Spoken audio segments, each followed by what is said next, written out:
CC Kids. This is week 17 already, cycle 1, and we are going to bring you the memory work for this week. Let's see what we start with. History. We start with history, and for history, move over here. We are learning more about the Aztecs. So last week, we learned about 3 of the advanced civilizations, and that was the Olmecs, Mayans, and the Aztecs. And today we're learning more about the Aztecs. So for our Aztecs, give me a pyramid. The Aztecs used pyramids in rituals for human sacrifice. And then we go like this, sacrifice, head down, sacrifice. Their civilization began to fall when Hernan Cortez, an H and an XE of Spain, defeated Montezuma. We're going to show you an M, Montezuma the second, in 1519. And if that's too much, you can just say 1519. That's okay. You can just show a 5. But we're going to try 15 and then 19. Okay? Do you remember the song? Tell me about the Aztecs. The Aztecs used pyramids in rituals of human sacrifice. Their civilization began to fall when Hernan Cortez of Spain defeated Montezuma II in 1519. Good job. That was history. Let's see what's next, Alora. This is geography, and guess what? We are still in this country that is right under the Mediterranean. Laura, do you remember which country is right under the Mediterranean? Which continent, I should say, is right under the Mediterranean? This all is Africa. Africa. We learned about ancient Africa and Western Africa and African waters. And today we are learning about some African countries. I'm going to show them to you first, and then we're going to sing a song. The first one is up here, and it kind of has like a rhinoceros horn, and that's Ethiopia. Everybody say Ethiopia. And then we have this one here that's flat on top, and then it's kind of like a Y looking, and that is Mozambique. Can you say Mozambique? Okay. And then in between Mozambique and South Africa, we have this one that's called Zimbabwe. Laura, watch out. They can't see Zimbabwe. Yep. And then down here in the south, we have South Africa. And then we have an island off of the coast of Africa, and that is called Madagascar. You probably saw that movie. You probably have seen that movie. And we are singing it to the melody of The Lion Sleeps Tonight. So I need for you all to help me do the whim away. I whim my way, I whim my way, I whim my way, I whim my way, I whim my way, I whim my way, I whim my way, I whim my way. African countries, Ethiopia, Mozambique, Zimbabwe, South Africa, and Madagascar.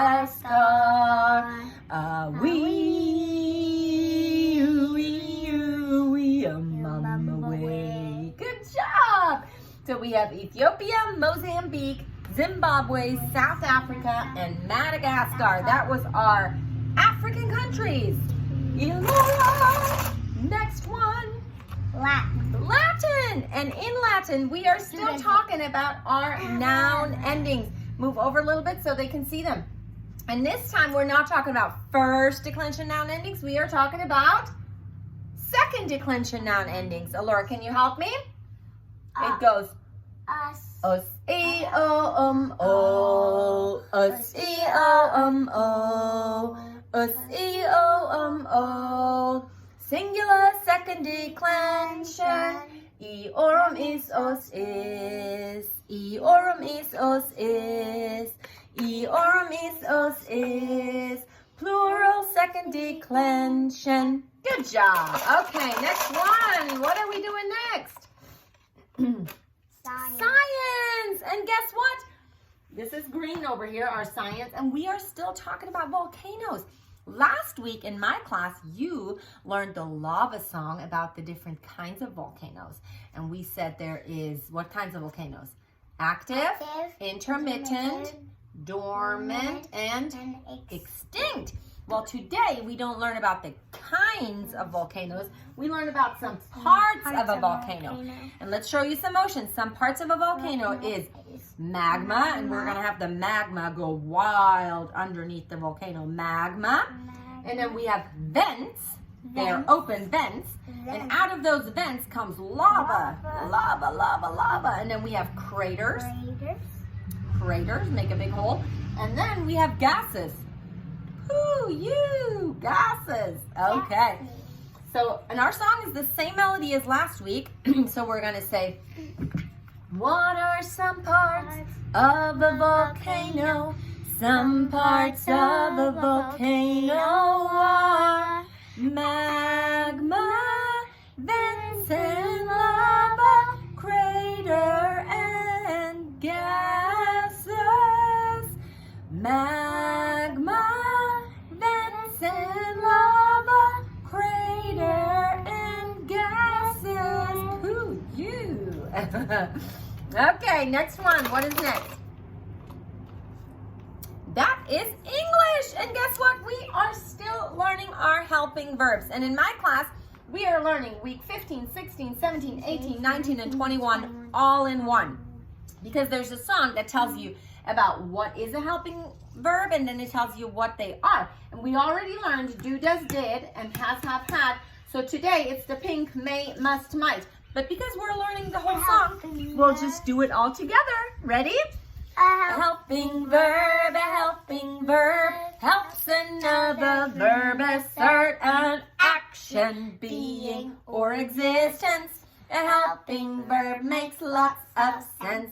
The helping verbs are do, does, did, has, have, had, am, are, is, was, were, be, being, been, may, must, might, should, could, would, shall, will, and can. So they are do, does, did, has, have, had, am, are, is, was, were, be, being, been.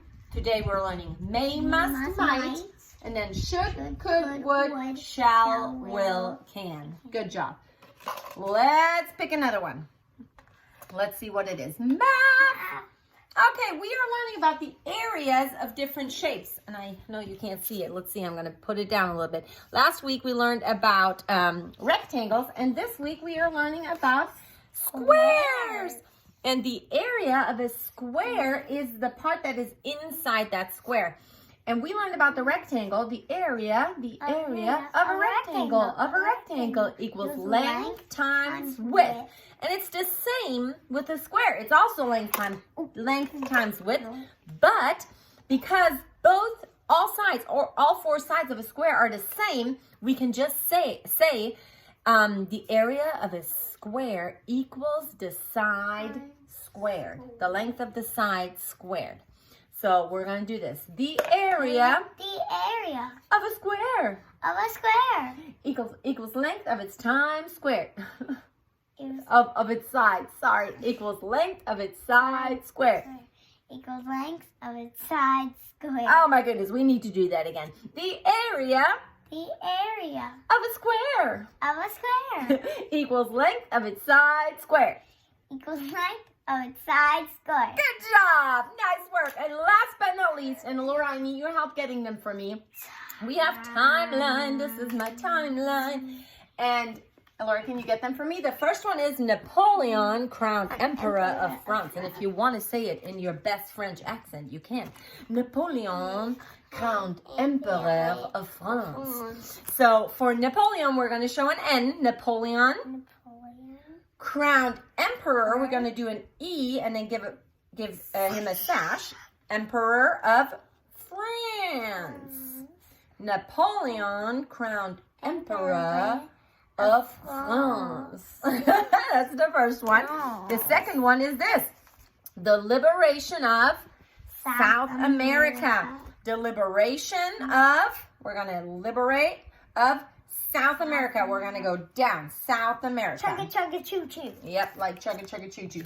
Then we have the War of 1812. For war, we're going to go like this. That is our sign for war. And there was lots of bombs. So the War of 1812. And next is the Missouri Compromise. And for a compromise, everybody has ideas, and then we need to come together in the middle for a compromise. The Missouri Compromise, okay? Next is immigrants flock to America. And because there are so many immigrants in America, it is called the melting pot. So immigrants flock to America. Is it like to melt people or what? No, it's just a lot of people that are in America from all kinds of cultures. Next one is the Monroe Doctrine. And the Monroe Doctrine was about the expansion of America. Expand. And last but not least, we have the Romantic period of the arts. And in the Romantic period of the arts, they had lots of emotions that they expressed. So they had happy emotions. Sad emotions. Oh! And happy again. All these different emotions. So let's try to do all of this together. We're starting with Napoleon, crowned Emperor of France, okay? Napoleon. So we say Napoleon, crowned Emperor of France. The liberation of South America. The War of 1812, the Missouri Compromise. What's next? Immigrants flock to America. The Monroe Doctrine, the Romantic period of the arts. Good job. Okay. Well, that was memory work for week 17. Thank you for helping me, Alora. Say bye. Bye. See you next week. Bye.